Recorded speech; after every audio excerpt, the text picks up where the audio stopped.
Buenas noches, amigos. 1.300.000 refugiados huyen del horror. Es un nuevo éxodo que se está viviendo en las fronteras entre Turquía y Siria. Desde la pasada semana hay bombardeos en una ciudad concreta, Kobani, justo en el paso fronterizo.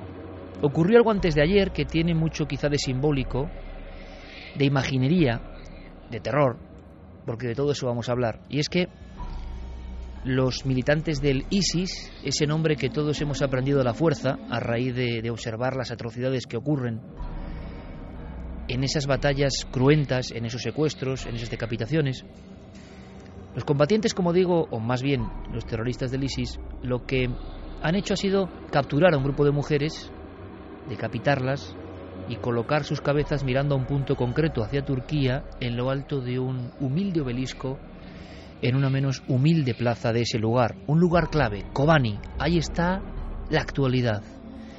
Lo que se pretende es pasar a territorio turco. Al otro lado de la frontera, apenas a 15 kilómetros, es curioso, los primeros templos de la humanidad. Ayer mismo conocíamos la historia de la decapitación de un taxista y un voluntario inglés, Alan Henning.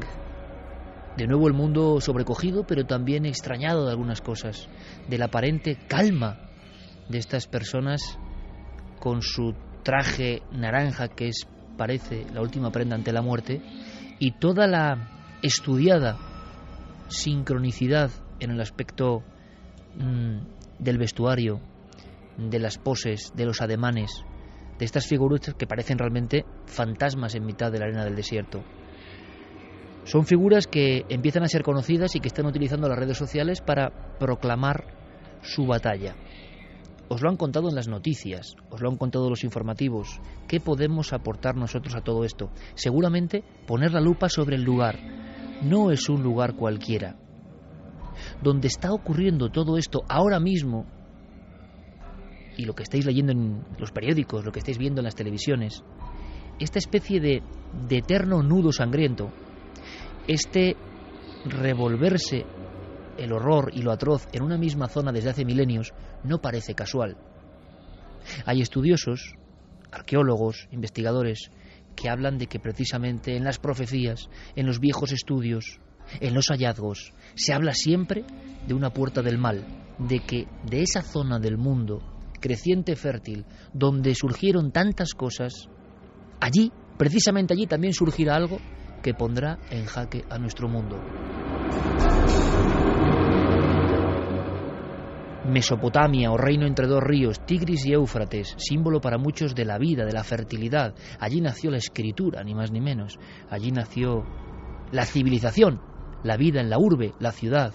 Allí nació la rueda. Allí nació la agricultura. Estamos hablando de bases importantísimas, pero allí también nacieron unos dioses, y como les hemos mirado a la cara, a sus retratos de piedra, podemos decir que hemos sentido un curioso escalofrío, porque no son dioses normales los que flanquean esa zona desde el 10.000 a.C. Son las primeras figuras, las primeras esculturas con forma humana, como nosotros, en 3 dimensiones, construidos sobre altares y después muchas veces enterrados, como si aquellos moradores un día supieran que esos lugares de culto se habían convertido en una especie de umbral poderoso, en una especie de caja de Pandora que de abrirse podría provocar demasiado daño sobre el mundo, porque el rostro de esos dioses que hemos filmado y hemos contemplado sigue poniendo de verdad un nudo en el alma humana. A veces algunos de ellos, como en Balikligol, cuando le pones el foco, parece un auténtico fantasma con ojos de obsidiana. Un extraño traje, 10.000 a.C. Si me dicen que es un extraterrestre, me lo creo. Y resulta que, al ordenar a mi compañero que cambie un poco el foco, observamos algo que no puede ser casual. La propia sombra dibuja una boca llena de dientes que solo es visible para algunos o en ciertos momentos del día y de la noche. Balikligol, Göbekli Tepe, Kayonu, Çatalhöyük, Nevali Shore, lugares que ahora están viendo las bombas. Han caído algunas sobre la zona de Harran, una zona conocida por el inicio de todo lo que es la magia, la alquimia. Es una zona que no podemos permitirnos el lujo de ver como un mapa cualquiera, que es lo que también parece que quieren que veamos, una simple cuestión de guerra. No, para muchos esto es el inicio, ojalá se equivoquen, de una auténtica y soterrada y diferente y distinta tercera guerra mundial, que ya ha comenzado, aseguran. Leo palabras de un imán, Chordunay, que dijo una frase que también genera escalofríos en torno a todo lo que está ocurriendo ahora mismo. Dijo, refiriéndose a Occidente: es imposible derrotar a quienes aman la muerte tanto como ustedes adoran la vida. Precisamente esta misma semana, 2 jóvenes yazidíes, de la etnia de los yazidíes, huían, tenían 15 y 18 años. Hay algo extraño en todo esto. Los miembros del ISIS no las habían matado por algún motivo y les habían estado poniendo durante 15 horas vídeos de las acciones, decapitaciones, atrocidades, crucifixiones, una especie de extraño lavado de cerebro. ¿Por qué y para qué? En un momento de la oración, estas chiquillas surgieron por un lateral y pudieron huir desierto a través. Al llegar a la frontera con Turquía, han podido contar su historia. ¿Qué clase de lavado de cerebro es ese? ¿Por qué? ¿Es una especie de batalla a lo Vlad Tepes, causar el horror, difundirlo a través de las redes sociales? A través de las redes sociales nos llega otra noticia en este teletipo, lo siento, oscuro, pero actual, de que han surgido de Francia, de Austria, de Suiza, chicas jóvenes que acuden a la frontera sirio-turca con el objetivo de cruzarla y casarse con miembros del ISIS para perpetuar esta santa cruzada. Desde luego que el mundo está loco. Marc Amado hablaba de la caída de Mosul y decía, como portavoz de los viejos caldeos, el mundo, amigos de Occidente, no ha visto este tipo de atrocidad en generaciones. Pero todo lo que yo he hecho, todo lo que os he contado, ya lo sabéis, porque os informan sobre esas cosas. ¿Qué puede aportar Milenio 3 en esta noche en Dossier Especial? Ir debajo de la arena, debajo del desierto, a recuperar la información que no quiere ser en ocasiones comentada. Veréis, hoy mismo, llegando hacia la radio, veía un grupo de chavales que discutían, sincronicidad junguiana, sobre si ver o no ver El Exorcista. Suena curioso porque hoy los chavales de esa edad, 15, 16 años, seguramente por desgracia ya han visto de todo. Parecía un debate propio de hace 30 años, ¿no? ¿Vemos El Exorcista esta noche? ¿Qué puede provocarnos? Dicen que da mucho miedo, dicen que verla entera tiene un mensaje profundo. Bueno, yo les diría que sí, que tiene un mensaje profundo. Vais a escuchar ahora mismo a William Friedkin. Lo que cuenta es el inicio del Exorcista, y lo que cuenta podía ser perfectamente una parte de este teletipo. Lo que cuenta podía ser un acto más de lo que está ocurriendo ahora mismo. Pero es 1973 y es el origen, seguramente no casual, de la película más terrorífica de todos los tiempos. Esta es una excavación real en un lugar llamado Hatra, fundado por los sasanianos en el año 37 a.C. Era una ciudad de 100.000 personas y los sasanianos la atacaron, matando a todo el mundo, cortándoles las cabezas. Incluso cortaron las cabezas de las estatuas, y esta excavación que filmamos era auténtica. Estaban buscando las cabezas de aquellas estatuas que habían sido decapitadas. 1:41, esto es Milenio 3 en la cadena SER. Vamos al lugar donde todo nació y donde para algunos puede estar la clave del final. Yo, repito, espero que se equivoquen los más agoreros, pero la Mesopotamia sigue siendo un nudo gordiano, lleno de enigmas, de misterios por resolver, de cuestiones que nos salpican. Desde luego, estamos metidos en toda esta historia. Querámoslo o no, así es. Por tanto, nuestro único objetivo es aprender y comprender lo que no se cuenta. ¿Recordáis El Exorcista? ¿Recordáis la, sobre todo, versión original, la primera? ¿Recordáis aquella escena con la que empieza un sol inmenso, Irak, 1973? Unas excavaciones, y da la sensación de que los arqueólogos, trabajando solo en lo material, sin comprender lo que hay ahí, han abierto un peldañito, una parte de la caja de Pandora. Se hace presente el Pazuzu, el dios de los vientos, el demonio de esas tierras. Es la primera aparición y no es visual, es sonora. Junto a Diego Marañón y a Fermín Agustí hemos recogido este pequeño fragmento para ponernos en situación. William Friedkin y William Peter Blatty, autores del Exorcista, no hacían nada al azar. La primera aparición es un simple lamento, un sonido que se parece de verdad casi a algunas psicofonías. Son dos perros que pelean delante de unas ruinas. Para muchos las ruinas nunca tienen que ser revueltas. Ahí ocurre. Y de pronto el espectador siente que el mal ya se ha hecho presente. Quizá es lo que está ocurriendo ahora mismo.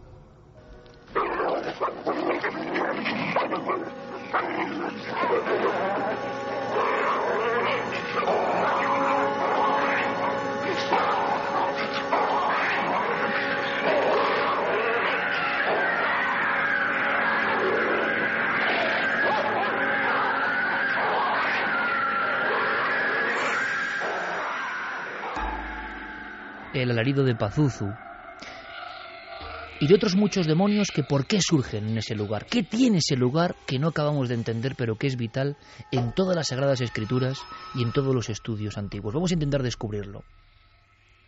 Enrique Di Vicente, maestro, buenas noches. Muy buenas noches, Iker. ¿Qué tiene este lugar? La Mesopotamia. Tú diste algunas claves en tu primera columna y creo que el tema es tan grave y tan tremendo como para que estés aquí con nosotros y te lo agradezco, especialmente. Tú hablabas de unos dioses sin nombre, unos dioses de los que no sabemos nada, pero cuya presencia ha aparecido retratada en piedra en estos templos, que ahora están siendo casi bombardeados. Una presencia inquietante. Tú hablabas de dioses señores de la guerra. No me olvido. Sí, pero he hablado en general de los dioses de los que se ha hablado en la antigüedad, de los dioses de los que han seguido hablando las corrientes dualistas y gnósticas de siempre, es decir, la minoría herética que sostenían los gnósticos, digamos, en conflicto con el judaísmo oficial y luego con la Iglesia oficial de Roma, que el mundo no había sido creado por un Dios positivo, sino por un aciago demiurgo que mantenía a su creación, él y luego los arcontes, esclavizada.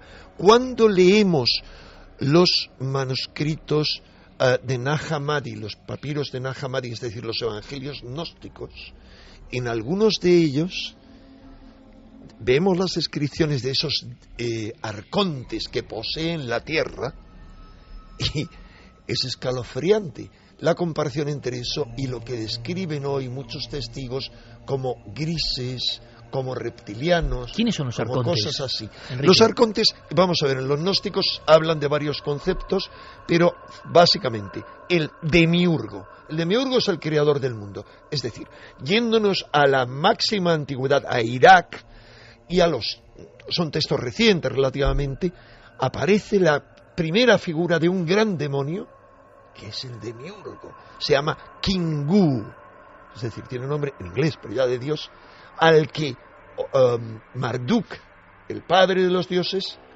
condena por su rebelión y lo condena a la tierra, pero es creador del hombre, al igual que ocurre en mitologías anteriores con la lucha, digamos, entre Enki y Enlil. Pero, ¿qué es lo que dicen los textos gnósticos? Que la tierra es como un valle de lágrimas, es una cárcel, diríamos hoy una cárcel virtual, en la que estamos encerrados y que Cristo, decían ellos, Cristo, era un ser cósmico que había abierto una brecha y que había abierto una puerta para liberar a la gente de esta cárcel. El problema es que, según las corrientes gnósticas, luego esa puerta la volvieron a cerrar. Pero los arcontes son parte de esos seres, hay toda otra serie de categorías que están de alguna manera gobernando la tierra, pero son ajenos a la tierra, es decir, entran y salen. Te digo, es asombroso. Les dan un aspecto incluso. No, es asombroso y espero tener tiempo para dedicarme a escribir comparaciones con los casos. Hay, de hecho, varias gente, John Lash es uno de ellos, que ha estudiado todo este tema de los gnósticos y lo ha comparado. Pero ¿cómo sería el retrato de robot de estos seres tan antiguos en Mesopotamia? No, Mesopotamia no. Los textos gnósticos son Sí. Egipto, es posterior, pues son como parecido a lo que hoy describen los testigos que creen tener encuentros con extraterrestres. Fíjate, te digo, creen tener, es decir, tienen encuentros con entidades, para mí, no puramente físicas, parafísicas, son Y es increíblemente, es idéntico, al igual que son idénticas las descripciones que encontramos de diferentes categorías de demonios en India. O sea, el paralelismo de todas esas mitologías es increíble con las descripciones actuales. Bueno, vamos a ir un poco más allá en esas comparativas. Karen, buenas noches. Buenas madrugadas, Iker. Tú y yo hemos estado en Balikligol, en Göbekli Tepe, que seguramente es uno de los lugares más impresionantes que hemos conocido. Y seguramente éramos, bueno, yo sigo siendo un profundo ignorante, pero todavía era más ignorante hace 5 años cuando estuvimos rodando. Yo tenía la sensación de que aquel lugar, yo no sé si llega al término que luego le preguntaremos al maestro Enrique, de la puerta del mal, que muchos, no Enrique, sino muchos han mantenido. ¿Por qué el mal? ¿Por qué en ese lugar? ¿Por qué invadiendo el mundo en ciertos momentos de la historia y de una forma cíclica, además? No hay tierra más llena de sangre que esa. Habrá que preguntarse por qué. Pero cuando estamos cerca del gigante de Balikligol, que muchos dicen que es la primera escultura de la humanidad, o vemos la cabeza de Nebali Choré hoy bajo el agua, una cabeza gigante y la serpiente como símbolo eterno, la serpiente, luego le preguntaremos a Enrique y a Clara también qué puede significar, está permanentemente saliendo de la tierra y elevándose o bajando hacia la tierra en estos templos. Brazos como garras, trajes que parecen trajes entallados, ojos inexpresivos pero fríos. ¿Qué se siente al ver estas figuras? Tú has estado delante del gigante de Balikligol, que posiblemente sea, por su aspecto, más de 2 metros de alto, uno de los primeros dioses sobre un altar en este lugar que era conflicto en el mundo. Pues fíjate, en Göbekli Tepe se decía que allí empezaba el paraíso, y después de ver todo lo que vimos, todas esas piedras labradas, algunas con animales terribles, desconocidos. Recuerdo que había escorpiones subiendo desde la tierra por esas tes gigantescas. Había otros deformes que no se han logrado identificar todavía hoy. No, una especie de patos como prehistóricos que están además perfectamente alineados debajo de algunas de esas tes, que tampoco se sabe para qué sirvieron. Había muchas teorías, que ponían cadáveres encima de ellas, que ponían luces, velas.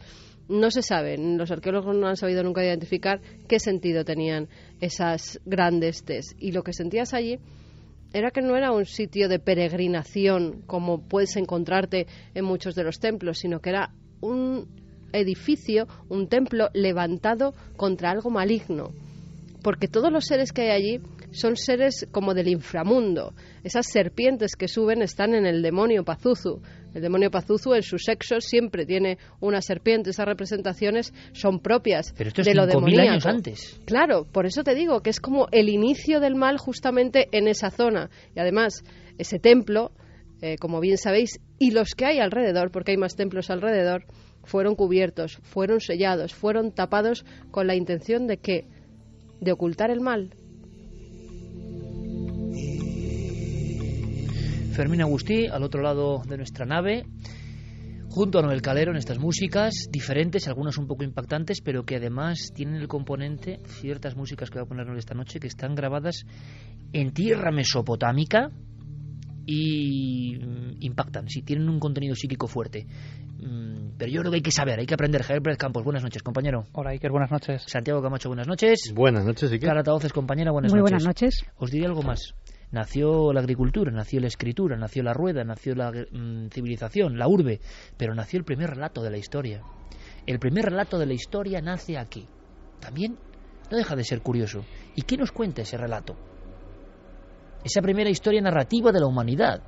Si creéis que esto puede ser casual, bueno, resulta que es el poema de un hombre, un dios, un héroe, mejor dicho un héroe, llamado Gilgamesh. Es el primer viaje al inframundo. Su amigo Enkidu vuelve de la muerte para contarle, entre otras cosas, cómo son los dioses que moran al otro lado, y para algo que es muy enigmático y que ha generado mucha discusión en este primer texto narrativo de la historia, en este primer cuento de la humanidad, que seguro que es muy importante. Y es que al viajar al inframundo, al viajar como un héroe solo y atemorizado, pero también lleno de valor al inframundo, Gilgamesh comprende incluso hasta por qué la muerte es necesaria para los humanos. ¿Por qué la muerte es necesaria para los humanos, aunque nosotros no la comprendemos? Todo esto hace 5.000 años en esas mismas tierras. La historia de Gilgamesh o el primer viaje heroico. ¿Por qué? Se recuperó en una serie de tablillas. En ese mismo punto sobre el que hoy planea nuestra nave radiofónica Asurbanipal, un guerrero culto al mismo tiempo y rey, instauró la primera gran biblioteca de la historia. La primera gran biblioteca de la historia. Se han recuperado solo unas 22.000 tablillas. La inmensa mayoría, magia, religión, conocimiento oculto, astronomía. Dijo él, el propio Asurbanipal, que pretendía recuperar todo el saber secreto en el secreto oficio de los escribas. Templos sellados para siempre, como si hubiese algo que no tiene que contaminar el mundo. Las primeras bibliotecas que, curiosamente, son destruidas también. O ciudades como Nínive o imperios como Ebla, desaparecidos en el tiempo, arruinados, guerreados una y mil veces. ¿Qué pasa en esta tierra entre dos ríos, Tigris y Éufrates, creciente fértil? Vamos al libro de texto donde nació la civilización, sí, pero nos parece que han pasado muchas más cosas que nunca jamás nos han contado.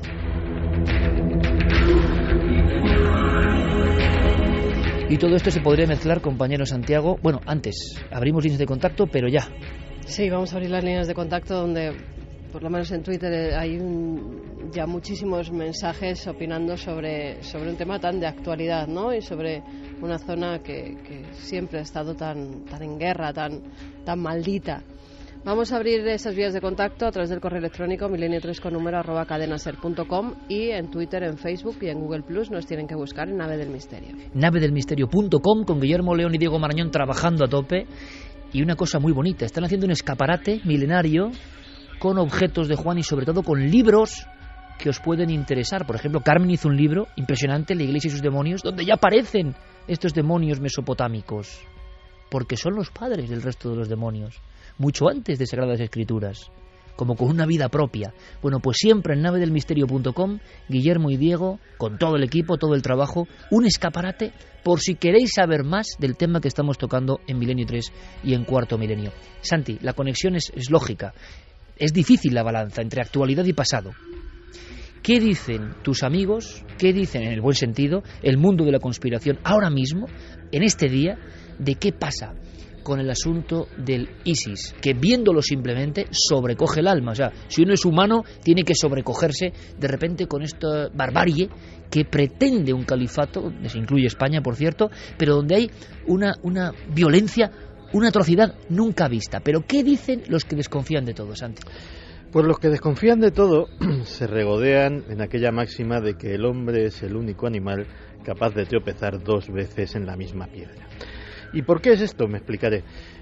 Igual que sucedió con Osama Bin Laden, entrenado, financiado, controlado en un principio, provisto de armas, por los propios Central de Inteligencia norteamericana, en la época en que sus mujahidines eran héroes que aparecían hasta en las películas de Rambo, porque estaban luchando contra el invasor soviético y eran luchadores por la libertad. Pues de repente parece ser que se les revolvieron, o no, dicen los más suspicaces, o no, o siguieron en nómina, y tuvieron que enfrentarse esa misma Central de Inteligencia norteamericana a la mayor amenaza que había visto hasta entonces. Pues muchos años después, incluso ya con el cadáver ya frío de Osama Bin Laden, en el propio Irak había una cárcel que era la prisión de Baqá. La prisión de Baqá fue el centro penitenciario que vino a sustituir al infame Abu Ghraib después del escándalo de las torturas, etcétera, etcétera. Y allí había, entre tantos y tantos presuntos simpatizantes de Al-Qaeda, un hombre que se llamaba Abu Bakr al-Baghdadi. Actualmente, al-Baghdadi, que es el líder actual del ISIS, sus generales, sus hombres de confianza, todos proceden de la cárcel de Baqá.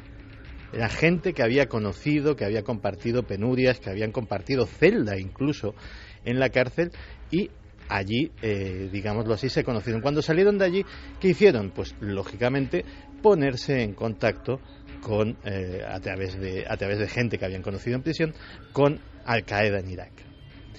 Pero estalla, curiosamente, la guerra civil de Siria. Una guerra civil que no solamente importa a Estados Unidos, sino que importa a aliados de Estados Unidos en la zona, como puede ser Turquía, como puede ser Arabia Saudí, que, digámoslo así, dicho llanamente, le tenían muchísimas ganas al presidente Assad.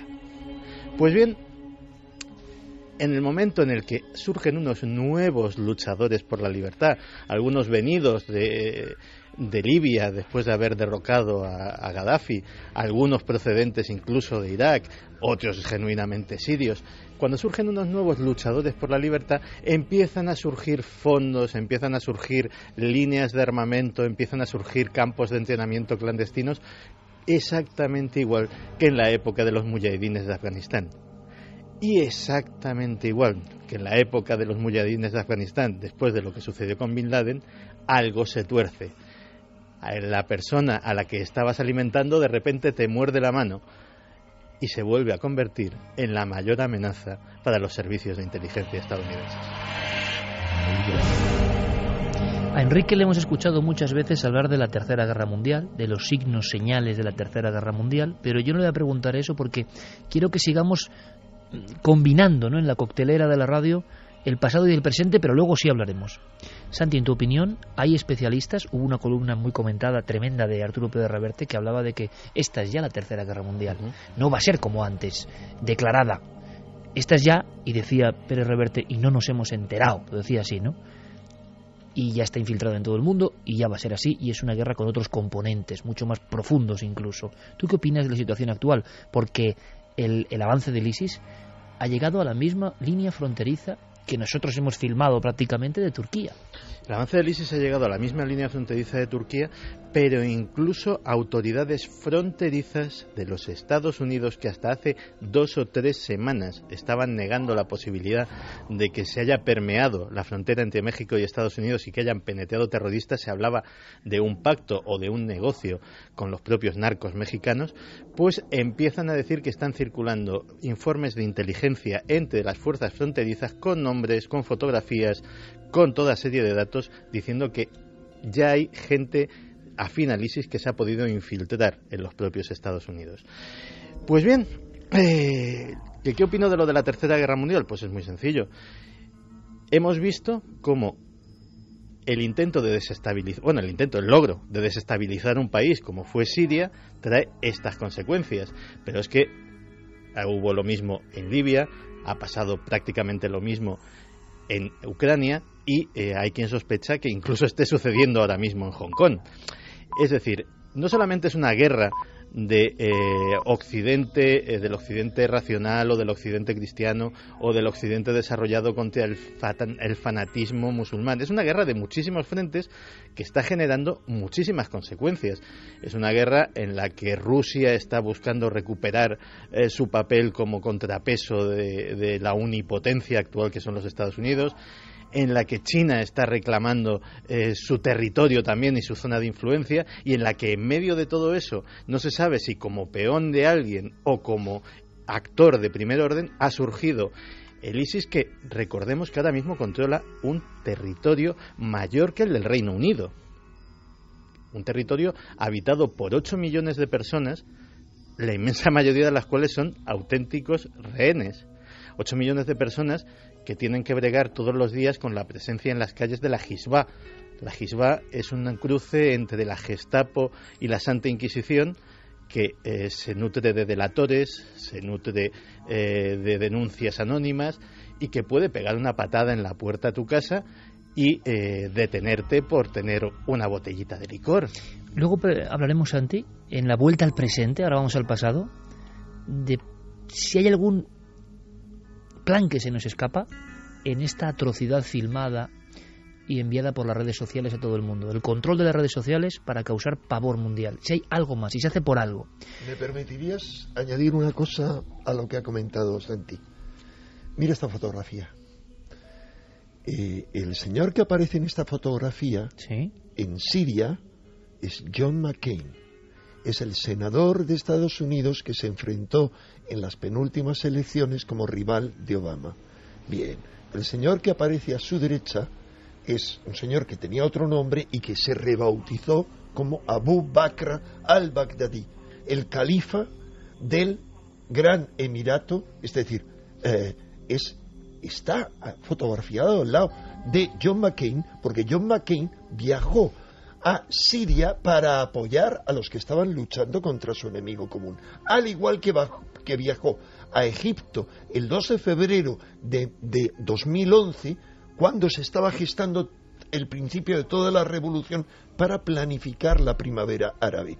Es más, esta semana ha tenido una metedura de pata que nos podrá contar mejor Santi, y se le ha escapado. Sí, yo me reuní con ese monstruo. No dijo el monstruo, eso lo añado yo.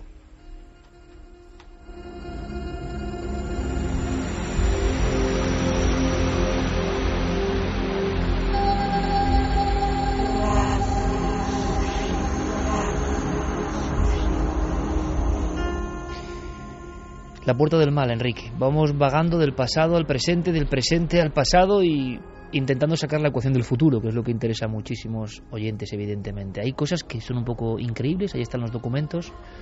Enrique, la puerta del mal, ¿tú hablas de eso en la edición de Año Cero de este mes? En el editorial que escribí hace exactamente ahora un mes, porque estamos cerrando el siguiente, lo llamaba la puerta Quiero que lo entienda todo el mundo. ¿Por qué? ¿Por qué?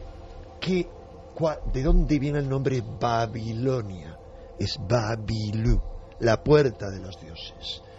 ¿Qué es lo que nos relatan las más antiguas tablillas encontradas en Mesopotamia? Por cierto, Mesopotamia, con todo lo que implica Babilonia, es lo más mencionado en la Biblia, en todas las profecías bíblicas, y luego podemos hablar de ello. Hay los 3 grandes textos bíblicos proféticos que siguen teniendo valor profético, son Apocalipsis, figura central es Babilonia, la puta de Babilonia, toda una serie de historias.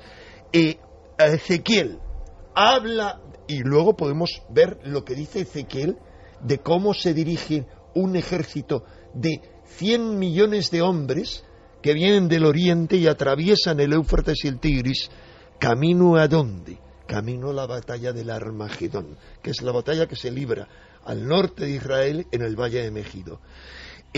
Daniel es la tercera profecía. ¿Dónde profetiza Daniel? En Babilonia, durante el cautiverio de Babilonia, que es donde el judaísmo se pervierte. Toda la magia que conocemos ahora dentro del judaísmo se inicia en Babilonia, que era la heredera de los magos de Caldea.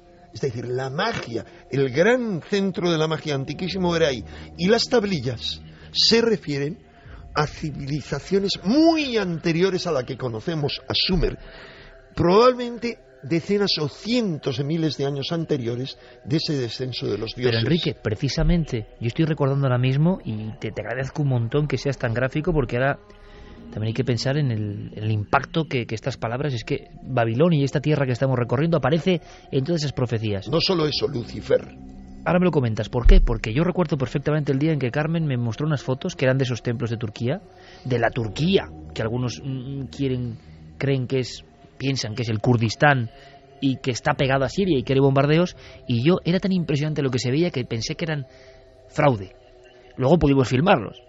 La revolución que se produce hace bien poco con estas ruinas y estos templos lleva hacia atrás la cronología, muy hacia atrás, mucho antes de estos textos incluso. Yo no sé si cientos de miles de años, pero desde luego por lo menos 10.000 y pico años. En la cronología, vamos a ver, no estoy especulando, es que los primeros astrónomos, los más antiguos astrónomos que conocemos, son precisamente los que están ahí en la Mesopotamia, Sumer, y tenían registros de posiciones astronómicas y de acontecimientos que habían ocurrido hacía 300.000 años. Dicen, lo que ahora arreglan es diciendo es que cuando en la Biblia se habla de que los patriarcas tenían 1000 años, contaban en meses. Así, y también hacían lo mismo las cronologías, todas las cronologías de Egipto, que hablan de los faraones, digamos de las dinastías faraónicas, pero antes hablan de dioses reyes que gobiernan durante 10.000 años, por ejemplo,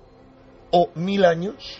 Al igual, es decir, en esta tierra, Enrique, para que todo el mundo nos comprenda, todo. Hay una crónica antiquísima de los primeros magos que hablan de unos seres, dioses, ultradimensionales, extraterrestres, criaturas, imaginaciones, cada uno ponga lo que quiera, pero que bajan a la tierra y que gobiernan de alguna forma la tierra. Es curiosísimo que el salto del neolítico sea allí. Es decir, somos seres que andan por las cuevas y vamos buscando frutos en los árboles y matando animales, y el salto exacto a normas, leyes, postrarse ante nuevos dioses, agricultura para ser sedentario y forma de ciudad, es decir, somos hijos todavía del Neolítico, va y se produce ahí. Pero tú has dicho Lucifer.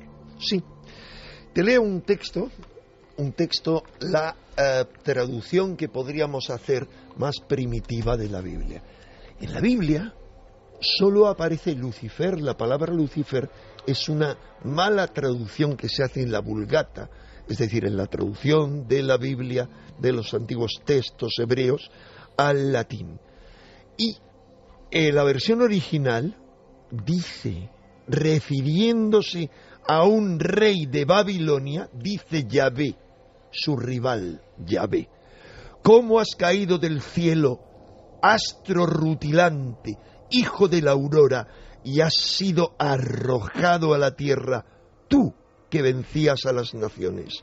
Tú dijiste en tu corazón, el cielo escalaré, por encima de las estrellas de él, que él es el antiguo Dios único, elevaré mi trono y me sentaré en la montaña del encuentro, en los confines del Safón, escalaré las alturas de las nubes, me igualaré a Elión, que es el Elión, el antiguo Dios, el Altísimo. Por el contrario, al sol ha sido precipitado, al hondón de la fosa. Lo que está hablando se está refiriendo a un rey, y a un rey al que luego traducen como Lucifer, el hijo de la aurora. ¿Por qué le dice eso? Le dice eso por algo que se encuentra cuando uno analiza cuidadosamente todos los textos. Hay dioses que son arrojados después de un combate y que son encerrados en la tierra y que toman posesión a lo largo de generaciones de cuerpos humanos, crean las monarquías y se perpetúan en esas monarquías esos mismos dioses durante muchas generaciones. Y se refiere a uno. ¿Por qué habla de que va a la reunión de los dioses en la montaña del encuentro? Porque además esos dioses encarnados en reyes que se repartieron toda esa zona, está descrito en la Biblia con todo detenimiento, se reunían, no sé si una vez al año o cada 10 años, en el monte Safón. Ahí hacían su reunión. Es decir, hablamos de esos dioses que aparecen representados, que casi nos recuerdan a un gran autor como era Lovecraft, que se inspiró en textos ocultistas y que están encerrados aquí en la tierra y dominan la tierra y se reúnen. Es uno de esos dioses, no precisamente en cuerpo terrestre, el que tienta a Jesús y le ofrece lo que se llama el príncipe de este mundo. Al cabo de esa cuarentena que pasa en el desierto, y le dice, todo esto puede ser tuyo si te pasas a nuestro bando. Jesús elige el camino opuesto.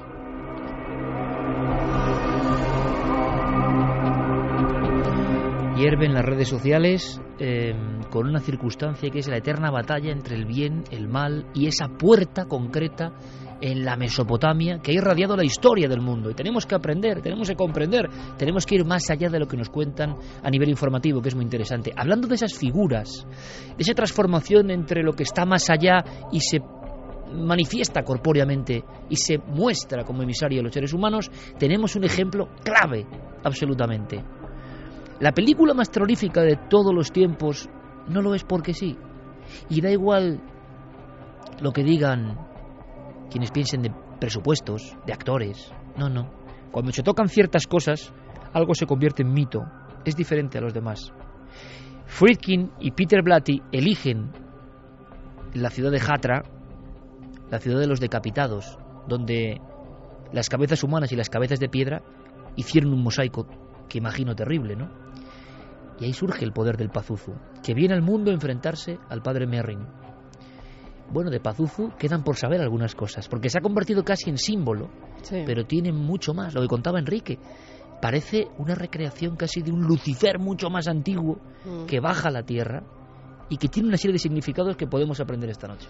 Sí, porque en toda la zona de Mesopotamia además había una división de demonios. Estaban los que eran llamados los fantasmas, que eran los muertos que no habían sido honrados por sus familiares, muchos de ellos, y que los volvían. Los fantasmas eran demonios. Los fantasmas eran demonios y volvían. Siguen siéndolo hoy en día, perdone, porque las posesiones, cualquier exorcista, no solo los católicos sino otros, hablan de que la mayoría son de espíritus de difuntos que se han vuelto maléficos. Perdón, Carmen, que esa es tu especialidad. No, al contrario, Enrique. Fenomenal que hagas esos apuntes porque es verdad, se sigue creyendo en esa tradición y sobre todo estos espíritus volvían cuando no se hacían libaciones, cuando no se llevaban a las tumbas pues las comidas, las flores y precisamente venían para atormentar a los vivos. Había una segunda etapa de demonios que eran los que eran mitad demonio y mitad hombre. Esos entrarían, por ejemplo, los súcubos, los que entraban por las noches en los dormitorios y sobre todo tenían relaciones sexuales con las mujeres, engendraban nuevos demonios, y luego estarían los demonios alados, entre los que se encontraría Pazuzu. Pazuzu es el rey de los demonios, además, y lo de las cabezas tiene mucho sentido, porque al igual que es el rey de los demonios, también Pazuzu tenía un cierto cometido, que era a los demonios terrenales que se portaran mal, mandarlos al inframundo, cuando no hacían lo que él quería. Por eso esas cabezas, muchas veces de Pazuzu, que además se siguen encontrando en yacimientos arqueológicos e incluso se siguen subastando en grandes casas de subastas, y parece que hay muchos seguidores de ese demonio porque también eran utilizados como amuletos. Lo de las cabezas no es broma, el llevar una cabeza de Pazuzu era protegerte contra los demás demonios, porque tú ya llevabas el rey de los demonios con el que no te podían hacer nada. Era un demonio amuleto. Era un demonio amuleto. Por eso las cabezas de Pazuzu, cuando llevan un colgante, hay muchos que han salido en excavaciones, precisamente era para colgárselo a los niños y que así estos estuvieran protegidos de los demás demonios, porque no se atrevían a enfrentarse con Pazuzu. Este sería uno de los dioses demonios alados más venerados, y pues bien, eso de las cabezas tiene un cierto sentido. No la cabeza, el falo, también tenía esa significación que tanto nos llamó la atención, porque, os diré, todos los primeros templos de la humanidad que han dado un varapalo tremendo hace apenas 10 años a la arqueología mundial, doblando la antigüedad del nacimiento de este culto a los dioses, de estas primeras civilizaciones, primeros templos, todo está lleno de serpientes de piedra, todo. Sí, además fíjate, era curioso porque las serpientes parecían subir del inframundo. Todas parecían estar reptando, escalando hacia arriba, como si vinieran del infierno y fueran a la tierra a atormentar a los que estaban en la tierra. Tiene un sentido, igual que el sentido sexual que tiene en el Pazuzu cuando es puesto o bien en la cola, en la parte trasera, que o bien es una serpiente o bien se le representa también con la cola de un escorpión, como la malignidad hecha, y en el sexo la serpiente, ¿no? Representando también el mal, la mujer. Entonces, tiene mucho sentido que todos esos animales extraños estuvieran, por ejemplo, en Göbekli Tepe y en algunos de los yacimientos, por ejemplo, en Arran se han hecho excavaciones donde también aparecían esas figuras. Siempre ha sido un lugar arqueológico con animales que han tenido que ver siempre con el inframundo y con el demonio, animales malignos. Nosotros pudimos estar en Arran y tenemos algunas imágenes difíciles de olvidar. Eso lo contamos luego. Vayamos al presente. Santi, se está difundiendo desde el verano, porque toda esta revolución o esta actividad o esta oscuridad va cobrando fuerza a partir de un discurso de este hombre, al-Baghdadi. Muchas personas se suman a ese movimiento. Ese movimiento tiene una escenificación muy concreta, que ahora comentaremos. Usan las redes sociales para causar el pavor, pero también buscar la adhesión. Hemos visto que cuando el equipo del exorcista va a Hatra, encuentra de hace 5.000 años cráneos decapitados y cabezas decapitadas. ¿Por qué la decapitación? ¿Qué elemento simbólico puede haber ahí dentro? ¿Y por qué se está haciendo esta campaña del terror? Que, como decíamos, encontramos similitudes, pues por ejemplo en Vlad Tepes, cuando empalaba, pero empalaba en ciertas zonas visuales para que el resto de las personas del mundo de los Cárpatos tuviera terror. Esta guerra del terror 2.0, ¿por qué? Pues mira, haciendo el símil que hacíamos antes de si esto era la Tercera Guerra Mundial, si al-Baghdadi fuera Hitler, a su lado tiene que haber un doctor Goebbels exactamente igual de maligno y exactamente igual de innovador en el manejo de los medios de comunicación. Fíjate, por ejemplo, en algo tan atroz como son los vídeos de las decapitaciones. Cuando hace unas semanas un rehén francés fue decapitado en Argelia por un grupo simpatizante, Yo que por desgracia tengo que ver estas cosas, pues me di cuenta de que aquello no tenía nada que ver, no había liturgia, no había puesta en escena, no había composición de los planos, era simplemente pues una barbaridad. Lo que hacen los del ISIS es una barbaridad perfectamente escenificada. Desde la elección del vestuario, tiene ese mono naranja que es exactamente el mismo de los prisioneros de Guantánamo. Es la revancha perfecta, la venganza por esa cárcel que ha estado y sigue abierta durante años y que consideran todos los adherentes a la yihad como una auténtica bofetada en la cara. Pues esa es la auténtica venganza. Los planos perfectamente medidos, el vestuario también del verdugo que tiene que ser occidental, de ascendencia occidental o de habla occidental, porque hay que dejar muy claro dos cosas: a los occidentales que puedes tener el enemigo en casa, pero a los descontentos, a los amargados, a las personas que han tenido que muchas veces sufrir el menosprecio de sus vecinos o de sus jefes, aquellos que están desarraigados en Occidente, también hay que dejarles claro de que tú puedes ser el que puede llevar el cuchillo la próxima vez, tú puedes ser el que puede tomarse la revancha. Es decir, cada elemento de esos vídeos está tan pensado, tan calculado, tanto como para espantar a una parte, como para atraer a la posible clientela por otra, que realmente estamos hablando de que detrás de esos vídeos hay personas que no improvisan en absoluto. Los vídeos de propaganda, con su música, su montaje, no es un vídeo cutre de YouTube, no es ni siquiera los vídeos que hacen, hoy es la segunda vez que salen, los narcotraficantes mexicanos. No, son auténticos videoclips, son auténticos anuncios publicitarios de reclutamiento, banderines de enganche, en los cuales se muestra a los heroicos muyahidines pues cometiendo sus atentados, y es lógico que entre ese núcleo de personas estén recuperando, estén obteniendo esos reclutas nuevos. En cuanto a la decapitación, de entrada estamos hablando de un grupo que reclama el tradicionalismo. La decapitación ha sido desde el siglo VII una forma de pena de muerte extendida en el mundo islámico.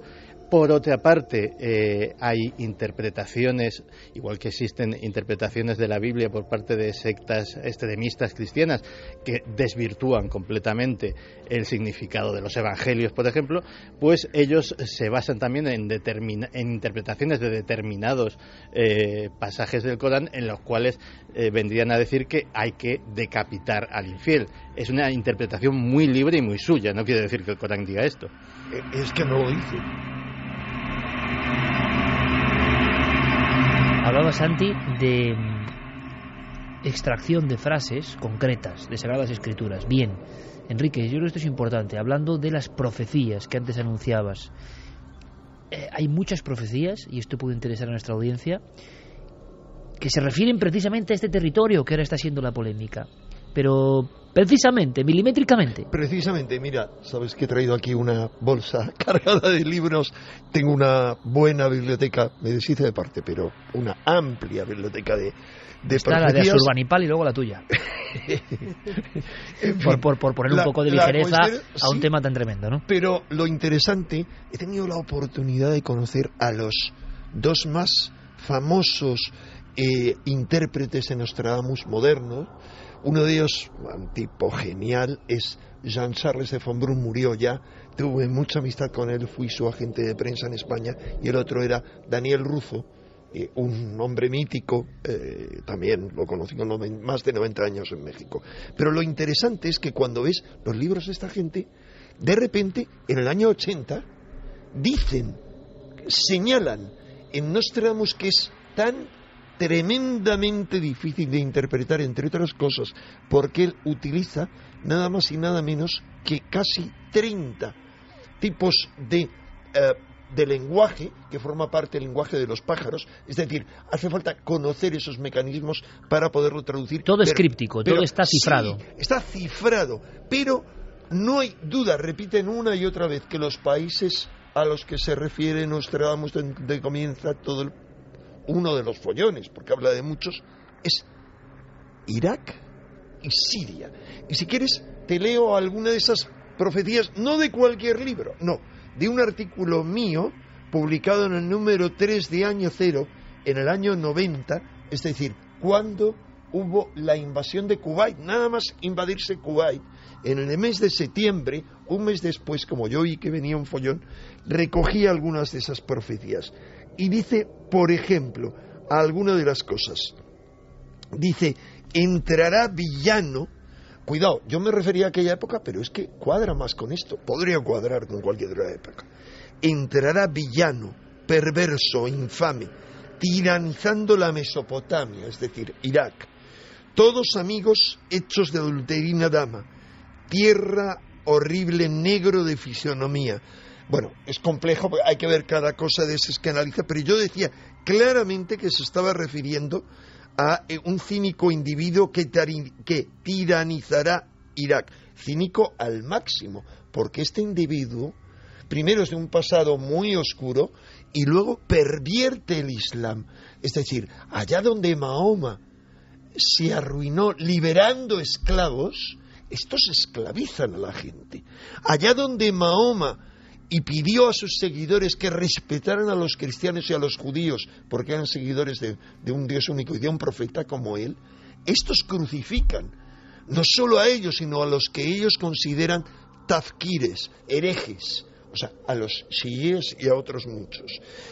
No solo eso, sino allá donde estos, a todas las mujeres de los países que invaden, les cortan el clítoris, violan a las vírgenes para procrear más gente para la yihad, pero de paso para dar paso a su satisfacción antes de llegar al paraíso, donde tendrán muchas vírgenes. Violan vírgenes.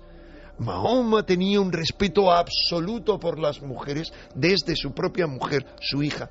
Es decir, es la perversión absoluta del Islam y es el gran triunfo de la política, ya preconizada hace mucho tiempo por uno de los cerebros de toda la, digamos, de todo el núcleo, toda la transformación que viene de América, Michael Liden, luego te puedo leer algún texto suyo, que hablaba de que hacía falta hacer ese tipo de maniobras. ¿Para qué? Para que toda la gente aborrezca del Islam, que hasta los propios musulmanes se avergüencen de ser musulmanes. Pero Iker, no olvidemos que monstruosidades como estas las ha cometido el cristianismo cuando ha llegado la primera cruzada a Jerusalén y mataron a hombres, mujeres y niños, árabes, cristianos y judíos. No respetaron a nadie. Lo han hecho cuando vinieron en la cruzada contra los albigenses y entraron en la ciudad de Béziers, y dijo el legado del Papa: matadlos a todos, incluidos a católicos, que Dios ya reconocerá a los suyos en el cielo. Han violado, han perseguido a la mujer, la Inquisición, han hecho todo tipo de monstruosidades.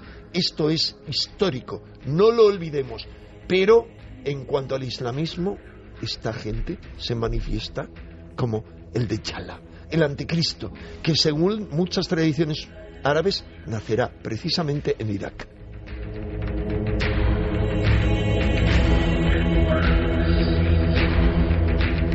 Dos y 25, palabras potentes, rotundas. Vamos ahora con vuestros mensajes, vamos a ver cómo cala todo esto en nuestro público, y lo que estamos haciendo, lo dejamos muy claro, simplemente es indagar en esos terrenos en los que nadie indaga y proporcionar esa información diferente. Vamos a hacer luego un viaje rápido, casi fugaz, por Siria y por Irak, para comentar algunas cosas interesantes, pero hablaba Enrique de sus profecías, o de su estudio de las profecías, con la Primera Guerra del Golfo. Bueno, pues antes de la Primera Guerra del Golfo... otras cuando quieras, sí, ahora, que vienen muy a cuento. Ahora las leemos, por supuesto, porque además el público estará deseoso de escuchar siempre esa voz un poco, sí, con tinte sobrenatural, ¿no?, que tienen todas las profecías y que nos impactan. Se crea o no en ellas, nos impactan. Pero Nacho Ares, nuestro compañero, nos trae una también brevísima historia que indica que cuando ha habido grandes conflictos, Primera Guerra del Golfo, también se acudió a debajo de la arena y enterrado por la arena del desierto y el tiempo, había cosas muy simbólicas, muy potentes. Por ejemplo, la historia de la tablilla de Jabba. ¿Conocéis esta historia? En el año 1989 se produjo uno de los grandes descubrimientos de la historia arqueológica en la antigua Siria, hoy Irak. En el palacio noroccidental de Nimrud aparecieron tumbas de reinas pertenecientes al siglo VIII antes de nuestra era. En concreto, la más importante de ellas era la tumba de la reina Yaba, esposa de Tiglat-Pileser III. El tesoro era increíble. Lo que más impresionó a los arqueólogos fue el descubrimiento de una tablilla conocida como un texto de execración, en donde se lanzaba una maldición contra todo aquel que entrara de forma impía en la tumba. No fueron pocos los que encontraron en él una explicación a los acontecimientos convulsos que vivió el país pocos meses después, cuando Irak invadió Kuwait y devino todos los problemas que conocemos en la década de 1990. Las tablillas de execración, la protección de las tumbas, la extraña sensación que ocurre si uno va más allá de la arqueología, porque la arqueología oficial, la normal, ve una serpiente en Gobekli Tepe o en las cabezas de Nebal y Choré, en los primeros dioses, y dirá que era una serpiente que era propia del entorno, se quedará ahí. Su deber es quedarse ahí. Ahora, la simbología, el ocultismo va un poco más allá. ¿Por qué la serpiente subiendo por la cabeza? ¿Por qué subiendo de debajo de la tierra hacia la realidad? La serpiente casi como forma energética. ¿Qué nos querían decir hace 12.000 años en los primeros templos de la historia? En esos templos que algunos ven como cajas de Pandora que nunca tuvieron que ser reabiertas de nuevo. Vamos con algunos mensajes, con algunas de las opiniones. Bárbara Carrillo dice: la civilización mesopotámica es una de las más interesantes y más olvidadas. En la carrera de Historia del Arte apenas la tocamos. Quizá es demasiado difícil de estudiar en profundidad. Juan Manuel Malle: los demonios siempre manipularán a los seres humanos, por algo son muy superiores a todos los vivos de la tierra. Javier Calvo Fernández: los fanáticos no entienden lo que dice su religión, sino que la aplican a su barbarie, que no tiene ninguna justificación. Gema Clemente dice: decir que me da auténtico pavor el ISIS es quedarme corta. David Elías nos decía: hola, me llamo Wilfred, soy un milenario desde hace muchos años, he tenido la suerte de poder vivir en Turquía y visitar algunos de sus sitios mágicos. Sin duda me quedo con la noche que pasé en la cueva de Capadocia. Sentí como si hubiese retrocedido en el tiempo miles y miles de años, metido en mi saco de dormir, y a través de la pequeña ventanilla que tenía la cueva visualizaba cientos de cuevas gracias a la luz de la luna. Por la cabeza solo me pasaba una cosa: lo deshumano del ser humano. Es algo que las palabras no pueden describir, hay que vivirlo. También estuve viajando por el Kurdistán turco haciendo autostop. Solo vi gente bondadosa, te ayudaban en todo lo que podían. En fin, no hay nada como viajar y descubrir la verdadera naturaleza de las personas que pueblan el mundo, que en su mayoría son buenas, no como nos cuenta la televisión. Yo ya he despertado. Un saludo, sois geniales. Entidad Oscura decía: hay teorías que dicen que en la Biblia están reflejados los acontecimientos futuros. Borja: pocas muertes son tan terribles como las decapitaciones. A la víctima se le somete a una humillación inimaginable.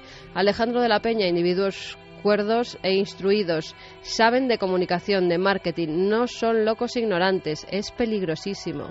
Ben Orson: yo creo que la situación del ISIS en Siria ya es una guerra mundial, ya que están implicados países de todo el mundo. Antonio Rubio: ya estoy imaginando lo que se nos viene encima durante las próximas décadas del siglo XXI con lo que está diciendo Santiago Camacho.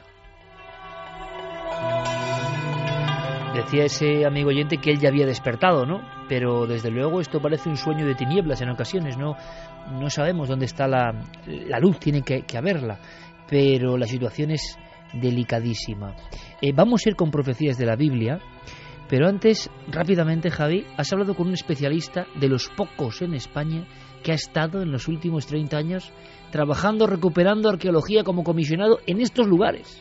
Sí, Pedro Azara es un arquitecto que fue comisario de la exposición antes del diluvio que preparó la Caixa, y él propuso ese proyecto para estudiar el imaginario mítico arquitectónico mesopotámico, y precisamente por eso obtuvo el permiso por parte del gobierno iraquí y por la embajada española para acceder a zonas, a yacimientos a los que no se entraba, a los que no se permitía el acceso desde los años 80. Y es muy curioso, Javi, y viene que ni al pelo, que hemos tenido a William Friedkin, que se sorprendió de que le dejaran rodar en Irak en el 73. ¿Sabéis lo que pidieron las tropas del partido de Saddam Hussein? Esto es sorprendente, Enrique, a ver si lo sabes. No. Que a cambio de rodar les enseñaran a construir sangre falsa con los efectos del cine. Friedkin le extrañó muchísimo. A cambio de instrucciones para la sangre falsa, os dejamos rodar. 1973. Ahora tenemos a un español que ha podido estar en esos templos. Vamos a escuchar algo que es sorprendente. Es que este arquitecto le llama la atención algo que empieza a ver, que es que había como templos malditos. Sí, él habla de que, lo primero acuden allí en comisión en un convoy militar para protegerse. Lo que encuentran es que hay grandes templos o grandes construcciones que han sido destruidas entre varias causas porque estaban construidas con barro y adobe, y el paso del tiempo pues ha causado que acabaran destruyéndose. En otros casos incluso eran los propios arqueólogos que no sabían diferenciar muy bien entre el paisaje y las construcciones y acababan destruyéndolas para acabar y para acceder al interior de la tierra. Precisamente en ese interior de la tierra encontraron muchos templos que en ocasiones habían sido construidos solo para volver a ser enterrados. Pedro Azara nos cuenta por qué. Los templos estaban a menudo relacionados con el tipo de divinidad a la que estaban dirigidos. En concreto hay un templo que se llama el Giparu en Uruk, que está perfectamente conservado por una circunstancia curiosa. Este templo fue construido en un terreno virgen, y como en el imaginario mesopotámico no se puede ocupar ningún territorio que no ha sido previamente ocupado por el ser humano, porque toda la tierra pertenece a los dioses, cuando era necesario construir en un terreno hasta entonces no ocupado, lo que hacían era que construían el edificio, lo enterraban y luego construían encima el mismo edificio. Se encontraron muchas figuras y en especial le llamó la atención una, como contaba antes Carmen. La cabeza, la huella del Pazuzu era constante en toda esa región. Sí, porque yo le preguntaba precisamente por esa escena de la película El Exorcista en la que encuentran la cabeza. Y él decía que esta era una escena más o menos habitual porque había varios Pazuzus que habían encontrado en esa época. También una de las razones era porque el Pazuzu era el gran enemigo de un demonio femenino llamado Lamastú. Este demonio se alimentaba del cuerpo de los recién nacidos y de las madres, y precisamente para espantarlo ellas también utilizaban el Pazuzu, las imágenes, la cabeza del Pazuzu, para colgarla en los niños o en las habitaciones, y era muy habitual encontrarlos. El más conocido es el que aparece en la película El Exorcista, que está en el Louvre, pero existen muchos más Pazuzus. Las esculturas que se han encontrado de Pazuzu son pequeños bronces. Es un ser maligno, pero que se puede utilizar con ventaja si se orienta hacia el enemigo. Y por tanto, el enterrarlo es posible que permitiera neutralizarlo al mismo tiempo que al ser colocado debajo de los edificios, es posible que esta fuerza maligna, convenientemente orientada, pudiera hacer huir otras fuerzas malignas que hubieran podido atentar contra la casa y la vida que se estaba alumbrando en el interior. El nacimiento alumbrando, la luz del nacimiento y las potencias del inframundo en permanente lucha a ras de tierra en este rincón de la Mesopotamia que estamos visitando. Había algo más tremendo, Javier, y es que te ha contado este hombre cómo en muchos templos había orantes que eran como antenas con el inframundo. Sí, de hecho él me decía que las figuras de los orantes, las imágenes de los orantes, son las que a él más le impresionaron cuando las vio frente a frente. Esas figuras pues que parecen personas con los brazos en el pecho, con las manos en el pecho, como si estuvieran dirigiéndose a esas deidades, pues me contaba que eran utilizadas en los templos para favorecer la conexión con lo invisible, para hacer que lo remoto, para que esos dioses estuvieran presentes en los templos. Y no solo eso, sino que a su vez, cuando una persona erigía uno de estos templos, tenía que llevar a cabo una serie de rituales precisamente para pedir el permiso y para dar las gracias a esos seres del inframundo. Muchos eran laberínticos, era un laberinto donde uno se perdía como el inframundo, pero hay algo que nos cuenta este comisionado en Mesopotamia, le agradecemos muchísimo que nos conceda estas palabras, porque es trabajar en un equipo desde allí, recogiendo las piezas, ¿no?, directamente. Creo que es un lujo. Y veréis, esto sí me ha impresionado. Nos habla de un pacto que había entre los habitantes de la antigua Mesopotamia y las fuerzas, las potencias del inframundo. Esto es una palabra que surge y tampoco creo que sea casualidad. Toda construcción sacra o profana venía precedido por toda una serie de rituales, la ceremonia de la colocación de la primera piedra, etcétera, puesto que todos estos edificios necesariamente tienen cimientos que se adentran en el interior de la tierra y por tanto roban el espacio que pertenece a los dioses infernales, con los que hay que pactar mediante ofrendas, mediante depósitos fundacionales, amén de toda clase de amuletos, etcétera, para proteger el edificio de la furia de las potencias invisibles. La mayoría de las piezas mesopotámicas de los museos son piezas que en su gran parte se han encontrado porque yacían enterradas, ya sea porque quedaron sepultadas, ya sea porque fueron intencionadamente enterradas. 2:37. Enrique, más profecías. Pues me remonto siempre a este artículo mío del año 90, para no irnos más lejos. Dice, esta me parece increíblemente más cercana a todas estas atrocidades de gente decididamente anticristiana. La gran banda y secta crucifígera, es decir, contra la cruz, se levantará en Mesopotamia, del próximo río compañía ligera, que tal ley tendrá por enemigo. Es la tercera centuria y el 61 versículo de esa tercera centuria. Se ciñe a lo que está cuarteta, ocurriendo. perdón, no versículo, cuarteta. Sí, hay que analizar cada cosa porque hace falta conocer el lenguaje, pero lo que está claro es la gran banda y secta contra la cruz crucifígera se levantará en Mesopotamia.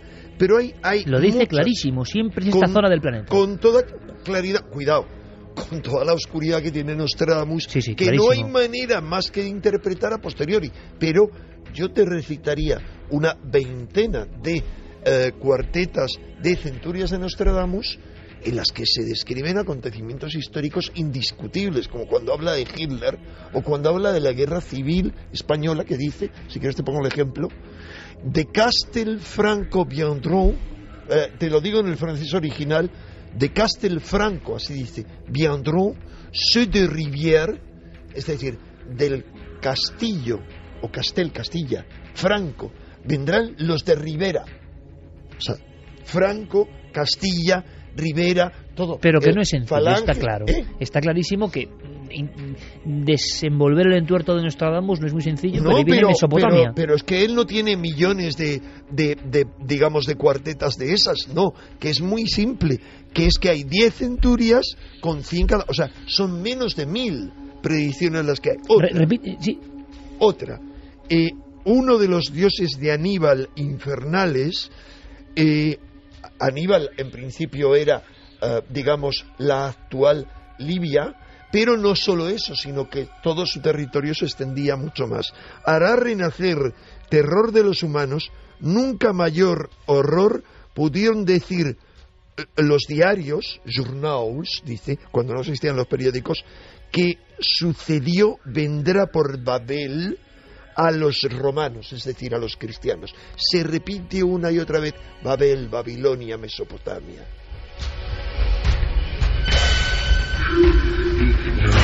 Profecías concretas. Otro viaje breve. Vamos a hacerlo saltando de profecía en profecía, intentando saber qué puede pasar y dejando esa clave para el futuro también, ¿no? Que luego Santi y Enrique nos contarán. Clara, tú tuviste la oportunidad, creo que no hemos estado sí hemos estado en Turquía, hemos estado en esa zona del Kurdistán, pero en Siria no. Y Siria es el lugar que ha quedado absolutamente, no ha quedado piedra sobre piedra prácticamente. Había algunos emplazamientos muy misteriosos también en esta zona, nada es por azar, y tú tuviste la oportunidad de conocerlos. Sí, fue en el año 89 cuando viajé a Siria y en concreto voy a hablar de uno de esos emplazamientos más extraños que yo he visitado a lo largo de todos los viajes que he realizado, y me estoy refiriendo a la antigua ciudad de Palmira, una ciudad que, bueno, su nombre nos evoca la ciudad de los dátiles, ¿no? Y bueno, pues precisamente hace pocos días, a finales de septiembre, el mes pasado, las fuerzas de la coalición antiterrorista, encabezadas por Estados Unidos, han bombardeado posiciones yihadistas, precisamente las ruinas de Palmira. Las ruinas han vuelto a ver las bombas, como está ocurriendo, ¿no? Sí, yo no sé cómo estará aquello realmente, pero bueno, hay que hacerse una idea de que Palmira es una ciudad teóricamente protegida por la UNESCO. y que fue Patrimonio de la Humanidad desde el año 80 y está incluida desde el año 2011 en la lista de los lugares que están en peligro precisamente por conflictos bélicos en el mundo. Las noticias que tenemos de Mosul, Raqqa, lugares muy concretos, muy simbólicos, donde estaba la antigua Nínive, Ebla, lugares llenos de profecías, las noticias que llegan están completamente, sobre todo toda la simbología que había también cristiana, desarbolados, ¿no? Sí, y bueno, pues esta ciudad se encuentra a unos 200 kilómetros de Damasco, es decir, pues no está muy lejos de la capital, precisamente en la provincia de Homs, que ha sido una de las que ha habido mayores ataques y bombardeos de todo tipo. Y bueno, pues esta ciudad era una antigua ciudad nabatea que también, bueno, pues nos acordaremos, por ejemplo, de la también misteriosa Petra, ¿no? Otro lugar, otra ciudad que está en medio en el desierto, ¿no? Excavada en el desierto, pues esta ciudad también está en medio del desierto. Y bueno, en ella reinó una mujer, Zenobia, que fue la segunda mujer del príncipe Odenato de Palmira, que fue asesinado, y entonces ella se hizo con el mando, con el poder de la ciudad. Y bueno, pues esta mujer también tuvo una extraña trayectoria. Se hablaba de ella como una especie de maga, de hechicera, de Circe, ¿no? Una especie de mujer muy poderosa. La magia de nuevo presente, aunque su reinado pues fue muy efímero, ¿no? Fue desde el 267 hasta el 272, el momento en el que fue hecha cautiva por el emperador romano Aureliano, quien la hizo tirar de un carro encadenada con unas cadenas de oro, ¿no? Y su final es bastante enigmático, no se sabe qué pasó con ella, se le pierde la pista, pero se habla de varias hipótesis. Una de ellas es que se le perdonó y se retiró a vivir a Tibur, el actual Tívoli, donde murió después, y hay otras versiones como que fue decapitada, estamos hablando hoy de muchas decapitaciones, o que pereció a causa de una grave enfermedad que la dejó postrada en cama, ¿no? Y es curioso porque en esta ciudad de Palmira parece que el protagonismo de la mujer, de la maga, de la hechicera, de la sacerdotisa, se repite después en forma de una... Bueno, hay que decir que Palmira, después de esto, tuvo una siguiente revuelta y posteriormente fue destruida totalmente por un terremoto en el año 1089, ¿no? Todas las ciudades que estamos comentando, todas las ciudades que han sido nombradas aquí han tenido 6, 7, 8 destrucciones en los últimos milenios, que es curioso, ¿no? Sí, además esta era una ciudad realmente esplendorosa. Estamos hablando de 200.000 habitantes en una ciudad que realmente llama la atención en esa época, ¿no? ¿Qué te pareció lo más enigmático? La visión que tienes, la fotografía que te llega. La fotografía que tengo no es de la propia Palmira, donde se encuentra precisamente el templo de Bel, que sería antiguo Baal, que ya es llamativo, donde sacrificaban animales, sino precisamente 1 kilómetro más allá, al oeste, se encuentra el Valle de las Tumbas, le llaman, y es un lugar tremendamente evocador, misterioso a no poder más, donde te encuentras una serie de torreones. Algunos están ya muy derruidos, ya estaban derruidos en aquella época cuando fui yo, imaginaos ahora cómo deben estar, y aunque había alguna torre perfecta cuadrada, y eran tumbas que albergaban pues algunas hasta 500 personas enterradas allí, decoradas como si fueran viviendas, es decir, eran como casas de muertos, ¿no? Donde tenían esculturas de quiénes eran los muertos, se les veían perfectamente las caras, sabíamos los nombres de esas personas, mosaicos que representaban a todos los muertos que allí yacían, y que yace como en mitad del desierto esta ciudad.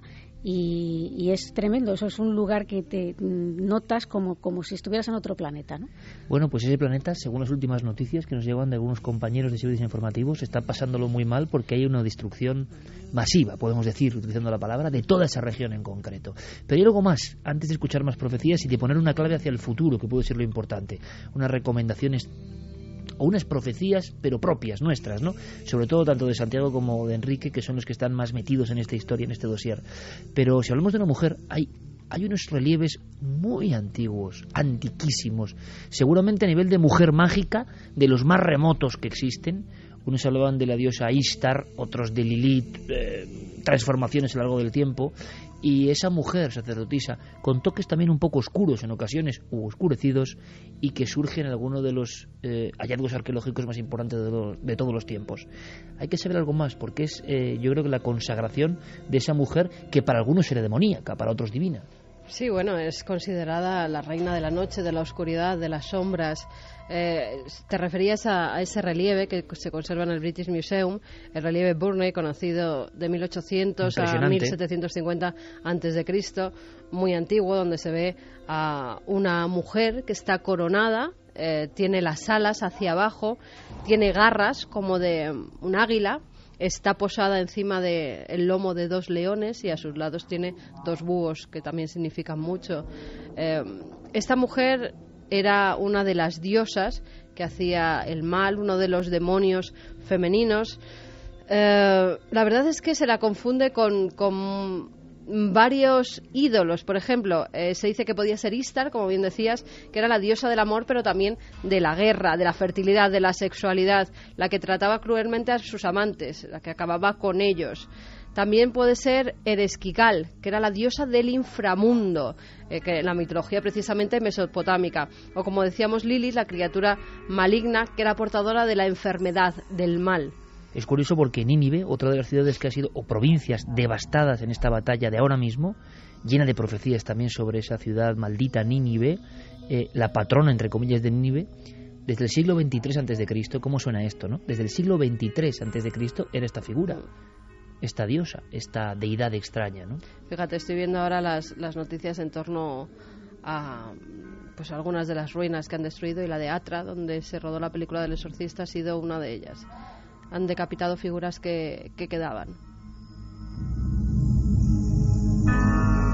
Vaya bucle temporal a las 2:48 en Milenio 3, ¿no? Comenzábamos con William Friedkin hablando del rodaje del exorcista, de cómo los arqueólogos recomponían en el 73 las cabezas decapitadas de esas extrañas deidades, y nos llega la noticia por teletipo de última hora de que precisamente Atra, esa ciudad, ha sido atacada de nuevo, ¿no? Hace ya unos días que esa ciudad está totalmente tomada por este grupo y han acabado con todo lo que había, con todas las figuras.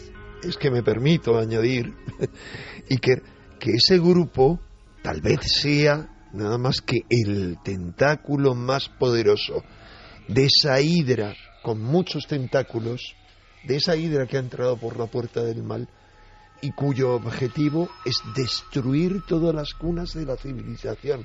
Vamos a ver, ¿cuáles han sido las cunas de la civilización? Mesopotamia, destrozada. Egipto, en un caos absoluto. Hablábamos antes de qué pena da pasear por las calles de Tebas, de la actual Luxor, la de las 1000 puertas, la maravilla de las maravillas, y ver cómo la avenida de las Esfinges, que han empezado a restaurar recientemente, están pastando por ahí las ovejas, lleno de porquería, de excrementos. Pero sigamos. ¿Quiénes son? Yo lo digo muchas veces y no me cansaré de decirlo. ¿Quiénes llaman los bárbaros del norte? O sea, Alemania, lo diré claramente, donde se han hecho durante un siglo rituales a los dioses más oscuros por parte de gente como la mujer del general Ludendorff, que dio el putsch, digamos con Hitler, el primer putsch en 1921, hacían rituales de sangre a los dioses oscuros. Esos habitantes de esa Alemania poseída por la oscuridad llaman los países cerdos a Grecia. ¿Qué ha ocurrido con Grecia? Heredera de Egipto y madre de nuestra cultura. Roma, madre de nuestra cultura. Italia, o sea, Portugal, Italia, Grecia, España y también Irlanda. En Irlanda, donde se han conservado durante la Edad Media todos los manuscritos, España y Portugal, que impartieron cultura a toda América. Tú hablas, por tanto, de una hidra, de una oscuridad, de una confrontación. Hablo de la destrucción de todo lo positivo. Es más, voy más allá de la destrucción incluso de Estados Unidos, de la semilla que pusieron los grandes iniciados en Estados Unidos en lugares como Washington, como continuación del culto a la diosa. También digo, Estados Unidos, creo que como parte de esta operación será el último golpe. Santi, profecía a tu forma hacia el futuro. Pues la verdad es que jugar al futurismo con unos individuos que ni más ni menos que el actual jefe de Al-Qaeda, Ayman al-Zawahiri, ha mostrado su espanto con lo que están haciendo y les ha advertido que sus actos les alejarán del corazón de los verdaderos creyentes, pues ver qué puede hacer esta gente es complicado. Desde luego te puedo asegurar una cosa, ahora mismo uno de los trabajos más ingratos del planeta tiene que ser miembro de la Guardia Suiza, tiene que ser miembro de la escolta papal, porque la amenaza contra el Papa Francisco ya ha surgido de Irak, y no solamente por parte del ISIS, sino por parte de diplomáticos iraquíes que le dan verosimilitud a la existencia de ese plan. También poco sería muy conveniente visitar templos budistas en Indonesia, porque también parece que habría planeado un atentado contra un templo budista en Indonesia, a ser posible lleno de gente. En cambio, a los servicios de inteligencia lo que más les inquieta es el dinero. El ISIS se ha hecho con miles de millones de dólares. No solamente saqueando todos los bancos de Irak, sino vendiendo petróleo durante todo este tiempo, que la gran pregunta es quién se lo ha comprado. Esa es la gran pregunta, sí. ¿Cómo en mitad de esta barbarie se sigue vendiendo el petróleo de esta zona del mundo con quienes cierran el grifo que son estos? Es curiosísimo, vamos a ver, ¿no? Es que otra fuente de financiación indiscutible son los países del Golfo, Arabia Saudí y otros. No hay duda de que las han estado financiando y les siguen financiando, y dando armas, como por ejemplo las armas químicas esas que estallaron en Irak. Las habían puesto en manos de ellos, les habían estallado, no eran del régimen, procedían de los servicios de inteligencia de Arabia Saudí. Pues eso voy, Enrique. Lo que realmente tiene muy asustados a los servicios de inteligencia es que es una situación inédita en el mundo. Porque con esa cantidad de dinero en el mercado negro se puede comprar cualquier cosa. Y uno puede decir, bueno, ¿y por qué estos países que oficialmente son tan malos como Irán o como Corea del Norte no hacen estas cosas? Porque son países, porque tienen que afrontar consecuencias diplomáticas, económicas, etcétera, etcétera. Pero esto es una organización terrorista que tiene un país, que tiene los recursos de un país, pero en realidad no tiene que responder ante las Naciones Unidas, no tiene que responder ante el comercio exterior. Estamos, por tanto, Santiago, ante una circunstancia que esto inédita en la historia. Inédita en la historia, por supuesto. Perdón, y añado algo más.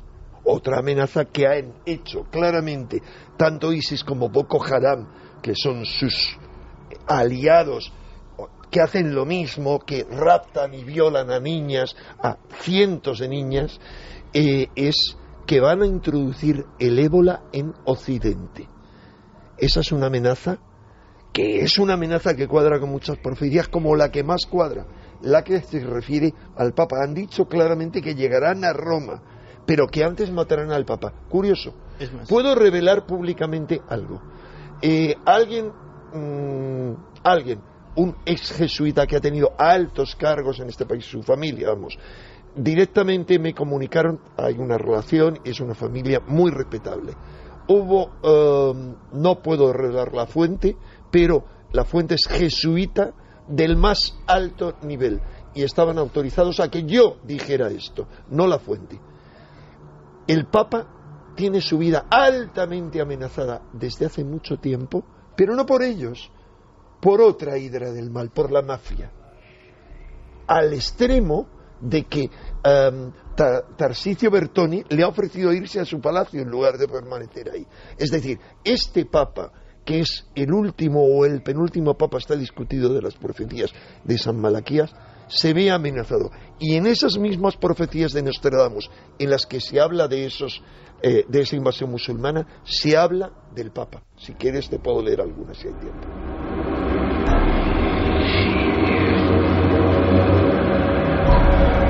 Sería irnos a profundidades que dan un poco de miedo, pero léeme. Muy breve. Los ciudadanos, séptima centuria, cuarteta 22. Los ciudadanos de Mesopotamia irán al encuentro amigos de Tarragona, es decir, los aliados de España. Juegos, risas, banquetes, toda la gente dormida. Vicario, que es el Papa, en el Ródano, tomada ciudad los de Ausonia. Bueno, tendría que analizarla. Otra.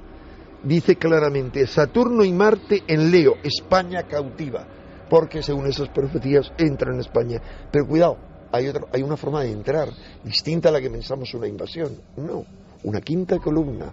Es decir, atentados. Yo, si tuviera que anunciar algo, son pequeños atentados que van a sembrar una vez más el terror, que es la gran arma de esta gente. Sigo. Por jefe líbico de Libia en el conflicto atrapada, próximos a Malta, herederos cogidos vivos. Todo muy, muy críptico, Enrique. Y romano cetro será por gallo golpeado.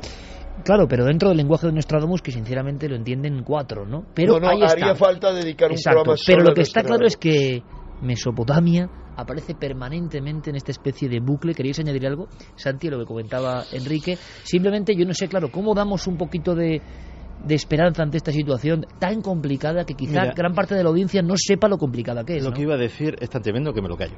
O sea, sí, porque ¿para qué vamos a añadir más leña al fuego? Pero también quiero decir una cosa, o sea, el miedo es el arma definitiva de esta tercera guerra mundial. Si sucumbimos a ese arma, habremos perdido.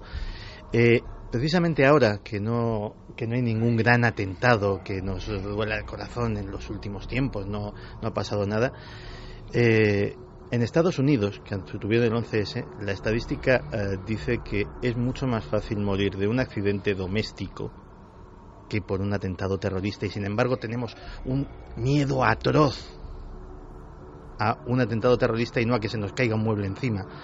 Vamos a poner las cosas en su sitio, que no nos deje dominar el miedo, y vamos a vivir como debemos, como seres humanos. Totalmente de acuerdo. Enrique, nada, 10 segundos. Si tenemos miedo, si nos dejamos aterrorizar, ellos triunfan. Y cuando digo ellos, no son solamente esta gente, sino los que están por encima de esta gente. Ante eso, no tener miedo, y todo lo contrario. El Papa es el que ha dicho públicamente que ha comenzado la Tercera Guerra Mundial y que estos son pasos de la Tercera Guerra Mundial. Y él, aunque sería discutir la figura del Papa, predica con otras cosas, que es el amor, que es con lo que ha predicado siempre Cristo. Nos quedamos con esa palabra importante hoy en día. Enrique, maestro, gracias. A ti. Al final, luz y sombra, ese cuento que parecía antiguo, ¿no? Ese cuento que algunos creen que es un cuento, esa historia que está en permanente batalla. Hoy nos hemos dirigido a una puerta concreta de donde han surgido muchas cosas. Con ese bucle que comentaba Carmen, tremendo. Hemos iniciado con Wilfrid, Kirill el exorcista, un rodaje, y hemos acabado con que los bombardeos están a las puertas de los primeros templos de la civilización, donde se adoró a los extrañísimos dioses sin nombre. ¿Quiénes son? ¿Desde cuándo entre nosotros? ¿Seguimos gobernados por ellos? Son tantas preguntas, amigos. Lo que espero es que hayáis aprendido algo que os dé una tintura diferente a la hora de ver las noticias que nos invaden. En fin, esperemos contar cosas mucho más amables a la vuelta de las noticias en Milenio 3.